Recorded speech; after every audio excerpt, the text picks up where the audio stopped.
Get on the ground, now! Hands behind your back! Officer, I haven't committed a crime. Why am I being detained? You're not in charge here! Down, before this gets worse! I'm cooperating. I need your badge number and a supervisor. You think you're smarter than me? Turn around, now! Get on the ground, now. Hands behind your back. The voice cuts through the afternoon air, sharp, practiced, amplified by authority.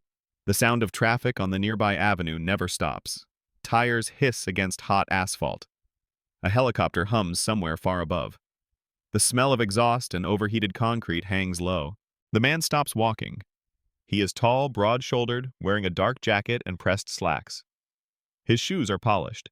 His posture is straight, not defiant, not submissive. Calm. Officer, I have not committed a crime. I am asking you to explain why you are detaining me.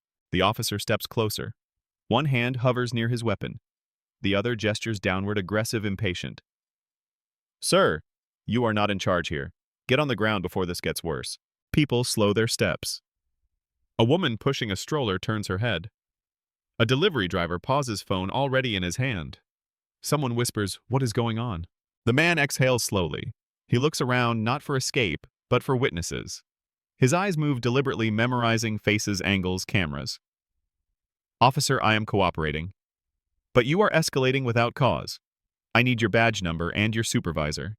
That sentence changes everything. The officer's jaw tightens. His voice rises. You think you're smarter than me. Turn around. Now. A misunderstanding minutes earlier had been small. A question about where the man was going. A request for identification. Nothing more. But the moment the man spoke with confidence instead of fear, the balance shifted. The officer grabs his arm, hard. The sound draws attention. A phone clicks into recording mode. Another follows. Sir, do not touch me like that. The man's voice stays level, but his muscles tense. This interaction is being recorded. That is the spark. The officer shoves him forward. The world tilts. Knees hit pavement. The impact is loud, echoing, final. Dust lifts into the sunlight. Get down, stop resisting. I am not resisting.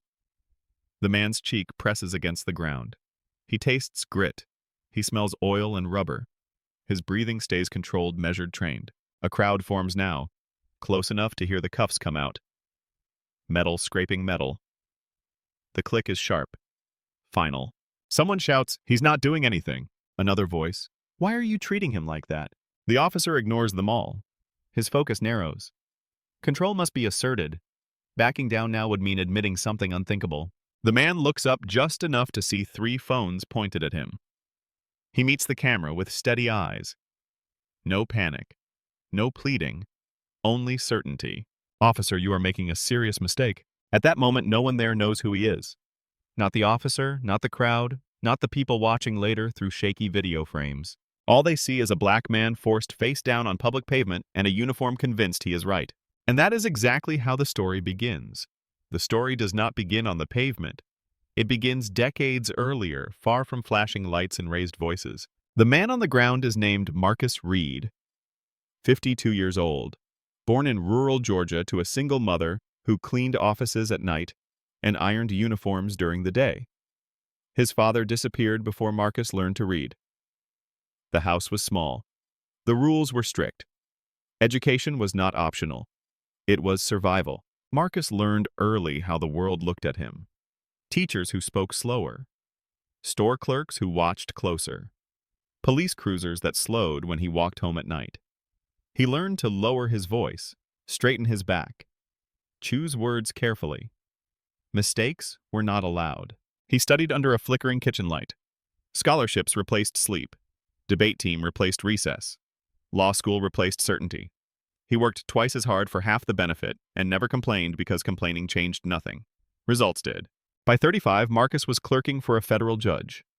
By 42, he was appointed Chief Magistrate of a United States District Court. The oath mattered to him. The Constitution mattered. He presided over bail hearings, unlawful search cases, civil rights violations. He ruled against police departments more times than he could count, not out of spite, but out of law. He believed accountability saved institutions. Without it, power rotted. That belief earned him respect in courtrooms and quiet resentment elsewhere. The officer who forced him to the ground had his own history. Officer Daniel Harper, 34 years old, 9 years on the force. No medals, no major disciplinary actions on paper, just enough complaints to form a pattern. Too aggressive, too quick to escalate. Stops that went nowhere but left people shaken. Each complaint marked not sustained. Insufficient evidence, officer cleared, officer. Supervisors called him proactive, assertive, confident, words that often hid something else. Daniel Harper grew up believing order mattered more than nuance. His father was military. His rules were simple. Disobedience meant chaos. Chaos meant danger. He joined the police to enforce clarity in a world he believed was slipping away. Training taught him procedures. It did not unteach assumptions. He learned who fit and who did not, who questioned authority and who complied. Each street encounter reinforced what he already believed. When people challenged him, he took it personally. The day of the incident, Harper was already irritated. A double shift. A supervisor who corrected him over the radio. A call about a suspicious person near a federal building. Vague description. Black male, well-dressed, refusing to explain himself. That was enough. When Harper saw Marcus, his mind filled the gaps. Confidence became defiance. Calm became arrogance. Questions became disrespect. The badge did the rest. Marcus recognized the signs immediately. The tightening jaw. The shift in stance. He had seen it from the bench too many times. Officers who felt challenged rarely de-escalated. They doubled down. He knew what could happen. He also knew what should not. So he spoke clearly. He asked for justification. He invoked procedure. Not to provoke, but to document. Each word was deliberate. Each sentence chosen for the record he knew was being created. Harper heard none of that. He heard a challenge. He saw a man who did not submit. And in that moment, his training failed him. His bias guided him. This is how two lives collided. Not through hatred shouted aloud, but through assumptions left unexamined. Marcus did not seek special treatment. He sought equal treatment. The same rights he enforced from the bench. The same protections he believed applied to everyone. Harper did not wake up planning to ruin his career. He woke up believing he was right. That belief would cost him everything. What happened next was not random. It was the inevitable result of paths laid years earlier. One built on restraint and law. The other on unchecked authority and habit. When Marcus was forced to the ground, it was not just one man falling. It was the weight of history pressing down. The same history Marcus had spent his career trying to correct one ruling at a time, and now he was inside it. The pavement is still warm beneath Marcus Reed's cheek. Heat presses through fabric and skin. His hands are secured behind his back wrists, tight circulation slowing. The officer's knee pins his shoulder with practiced pressure. I am requesting that you remove your knee. I am not resisting. The words are clear, controlled, measured. They are ignored. Officer Daniel Harper scans the area now. Not for threats, for control. Too many eyes, too many phones. A mistake can still be managed if dominance is maintained. A man in a blue jacket steps closer. Hey, what did he do? Back up. Now. Harper does not turn his head. His voice is sharp enough to cut through the noise. Marcus turns his head slightly, just enough to see the crowd. 7 people, maybe more. All strangers. All witnesses. A young woman's hands shake as she records. A delivery driver holds his phone steady, jaw clenched. Officer, I am a federal employee. I have identification in my jacket pocket. You may retrieve it. That should end it. It does not. Harper hears the word federal and interprets it as a bluff. People lie, he tells himself. Criminals posture. This is a test of authority. If he gives ground now, he loses it forever. You had your chance to comply. Now you wait. Marcus feels the familiar frustration. Not fear. Frustration. He has seen this logic before from the other side of the bench. A loop that feeds itself. The officer escalates. The subject responds calmly. The calm is misread as insolence. A woman from the crowd speaks louder now. Sir, he asked why you stopped him. That's not a crime. Harper finally looks up. His eyes lock onto hers. Ma'am, step back or you will be detained as well. Silence ripples outward. More phones rise. The presence of the crowd should slow things down. Training manuals say visibility creates accountability. But Harper feels the opposite. He feels cornered. Marcus senses it too. He chooses his next words carefully. Officer, I am advising you to pause. Call your supervisor. This situation is escalating unnecessarily. There it is again. Advice. Calm. Authority without volume. Harper hears only challenge. He adjusts his stance tighter, now heavier. Stop talking. You've said enough. Marcus closes his mouth. Not because he is finished, but because he understands timing. The record is already forming. Every second, every command, every refusal. The phones guarantee it. A man in the crowd mutters, "This is messed up." Another voice. Why won't he just listen? Harper reaches into Marcus's jacket, rough searching. His fingers brush a leather wallet. He pulls it free, flips it open. A driver's license. He glances at the name. Marcus Reed. Address checks out. Nothing outstanding. This should end it too. It does not. Harper hands the wallet to another officer who has just arrived. Run it. Marcus watches the exchange from the ground. He knows what is happening now. Delay. Delay creates justification. The longer this goes on, the harder it is for Harper to admit error. The crowd grows. A security guard appears at the edge, unsure whose side he is on. Officer, a voice calls out, "Why is he detained?" Harper responds without looking.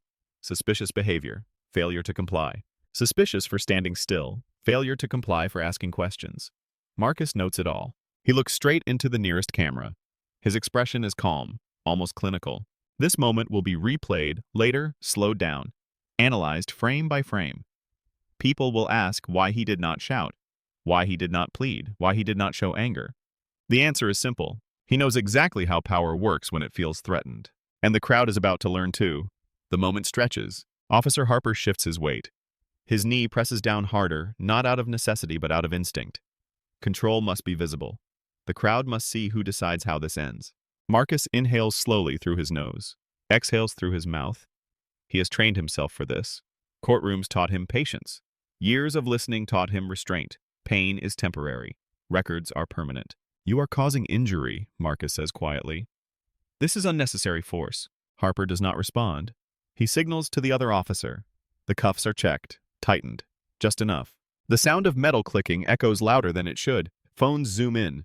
Someone gasps. "Sir, please." A woman's voice breaks. "He's not fighting you." Harper stands now. He grips Marcus by the arm and collar. Not lifting. Dragging. The pavement scrapes fabric. A sharp sting runs along Marcus's forearm. His shoe catches. His body jolts. "Get up. I cannot stand with my hands restrained like this." That sentence seals it. Harper yanks harder. Marcus stumbles forward off balance, then is shoved again, chest first, into the side of the patrol vehicle. The impact knocks the air from his lungs. This is the image that will circulate later. A well-dressed black man bent over a police car. Head down, hands cuffed. Officers surrounding him. Someone shouts, "This is wrong." Another voice. "He didn't do anything." Harper opens the back door. The interior smells of plastic old coffee disinfectant. Marcus is pushed inside. His shoulder hits first, then his knee, then he is seated. The door slams shut. Inside the car, sound changes. Muffled. Distant. The world becomes smaller. Marcus sits upright despite the pain. He rolls his shoulders, carefully testing movement. He notes the tightness in his wrists, the dull ache in his ribs. Nothing broken. Likely bruising. Outside, Harper paces once, then gets in the driver's seat. He does not look back. The engine starts. The drive is silent. Street lights pass in steady rhythm. Red, green, yellow. Marcus watches reflections move across the divider. His breathing slows. His mind sharpens. This is no longer about release. It is about documentation. He replays every second. The initial stop. The lack of explanation. The refusal to de-escalate. The use of force. The witnesses. The cameras. He knows what this is legally. An unlawful detention. Escalating to an arrest without probable cause. Excessive force applied after compliance. Harper feels something too now. It sits in his stomach, heavy and unfamiliar. Doubt. He ignores it. Doubt complicates things. Procedure keeps them simple. At a red light, Harper glances in the rearview mirror. Their eyes meet for half a second. Marcus's gaze is steady, not angry, not afraid, certain. Harper looks away first. When they arrive, the building looms concrete and gray. Automatic doors slide open. The car stops. Another door opens. Hands grip Marcus's arm again. As he steps out, Marcus speaks one last time before entering. "Officer, this interaction will be reviewed." Harper does not answer. Inside, fluorescent lights hum. Footsteps echo. A process begins that neither of them can stop now. This is the point of no return. The injustice is complete. Everything that follows will expose it. The processing room smells like paper toner and old coffee. Fluorescent lights flatten everything. Faces lose depth. Time feels suspended. Marcus sits upright on a hard plastic chair. His hands are still cuffed in front now. The officer at the desk types, slowly, methodically reading from a screen. Name, date of birth, address. The keyboard clicks fill the silence. Officer Harper stands a few feet away, arms crossed. His confidence has thinned. Not gone, just quieter. The officer at the desk pauses. He looks at the screen again, frowns, types once more. Hold on. That word changes the air. He turns the monitor slightly, just enough for himself to see more clearly. His eyes widen by degrees, not dramatically, but enough. He looks up at Marcus, then back at the screen, then back again. Sir, can you confirm your occupation? Marcus meets his gaze. Federal Court Chief Magistrate, United States District Court. The room stills. The typing stops. A nearby officer looks over. Another slows his walk. Harper's posture stiffens. The desk officer clears his throat. He stands and walks quickly toward a door marked Supervisors Only. Harper takes a step forward. This is a misunderstanding. No one responds. Minutes pass, each one heavier than the last. Marcus remains silent, his breathing steady, his expression unreadable. The door opens. A senior officer emerges. Lieutenant Thomas Keller, 22 years on the force. Gray at the temples, calm eyes that have seen consequences before. He holds a file. He looks at Marcus. Recognition flickers, then concern. Judge Reed. Marcus inclines his head slightly. Lieutenant. The word judge lands hard. It echoes. Officers exchange glances. Someone swallows.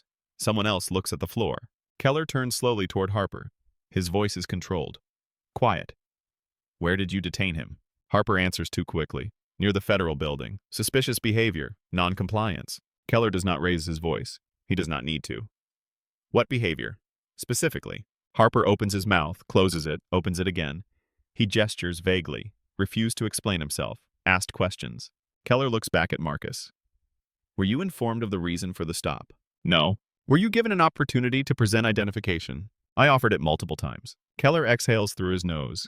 He nods once. Then he turns to the desk officer.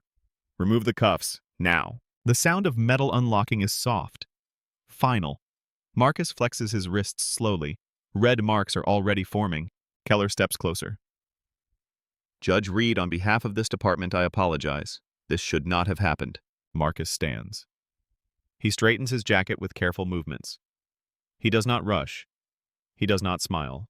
I want all reports. Body camera footage, dash camera footage, radio logs, witness information. Tonight. Keller nods. You will have them. Harper stands frozen. The weight finally reaches him. His face has drained of color. His jaw tightens, not in anger now, but fear. Judge Reed turns to him for the first time since entering the building. Their eyes meet. Officer Marcus says evenly, you exercised authority today. Authority without justification. That authority will now be examined. Harper cannot respond. The truth has surfaced, quietly, completely. The power dynamic has reversed, not through force, but through verification. Marcus walks toward the exit, escorted now, not restrained. Conversations stop as he passes. Every step echoes. What began as a routine stop has become a career-defining error, and this is only the beginning of what comes next. The video appears online before sunrise. It is 42 seconds long, shaky, unfiltered. Clear enough. A black man in a suit, face down on concrete. A uniformed officer shouting commands. No resistance, no threat, just force. By noon, it has crossed 1 million views. By evening, national outlets are calling. Legal analysts replay the footage frame by frame. Former prosecutors pause the screen and circle moments where procedure collapses. Civil rights attorneys speak in measured tones about patterns they recognize immediately. Marcus Reed does not give interviews. He does not need to. The evidence speaks. The formal complaint is filed within days. Federal civil rights violations. Unlawful detention. False arrest. Excessive force. Failure to de-escalate. Supervisory negligence. The language is precise. Surgical. Every claim supported by time-stamped video, radio logs, and sworn statements. Officer Daniel Harper is placed on administrative leave. His badge and weapon are collected quietly. The department releases a brief statement, matter under review. No further comment.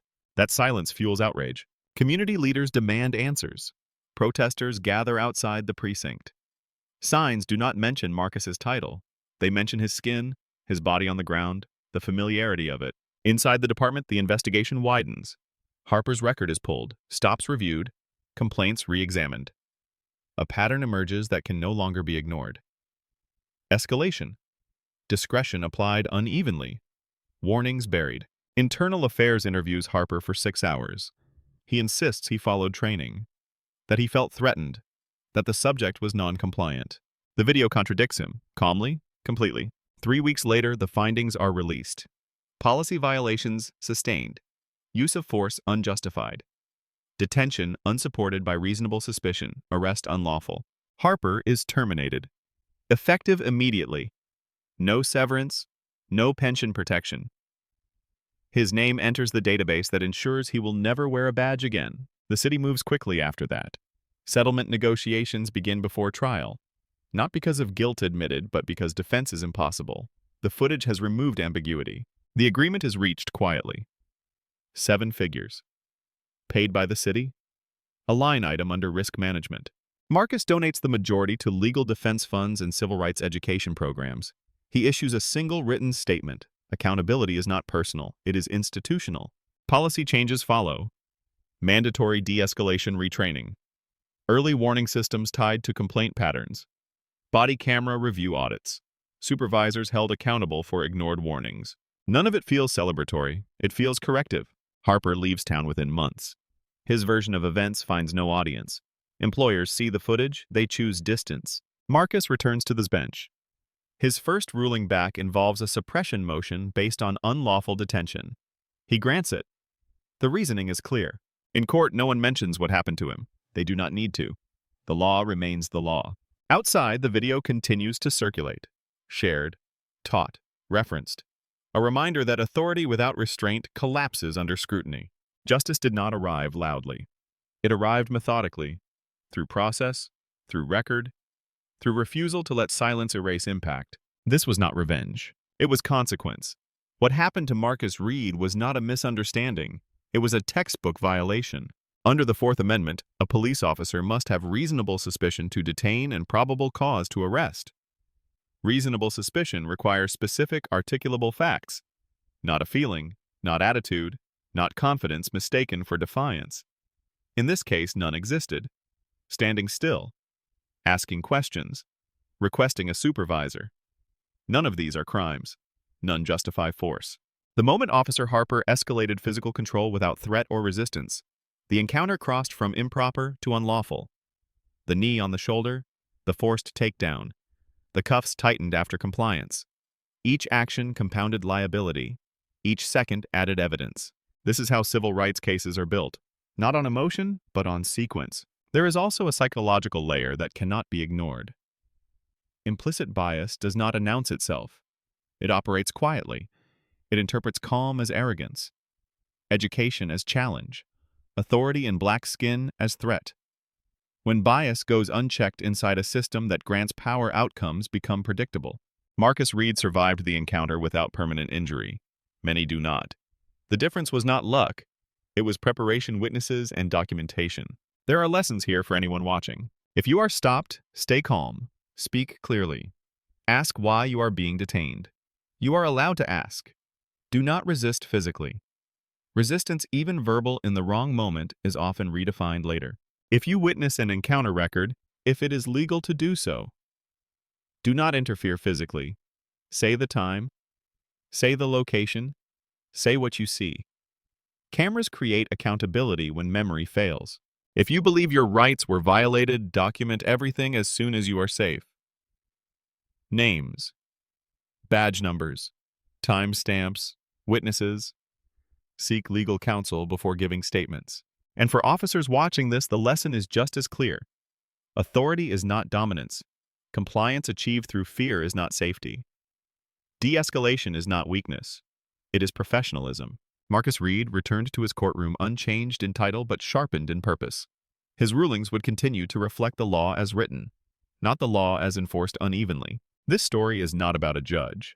It is about a system that only corrected itself because the wrong person was forced to the ground in front of cameras. Ask yourself what happens when the person on the pavement has no title, no platform, no audience. Justice worked this time because it was visible. The challenge now is making it consistent when it is not. That responsibility belongs to all of us.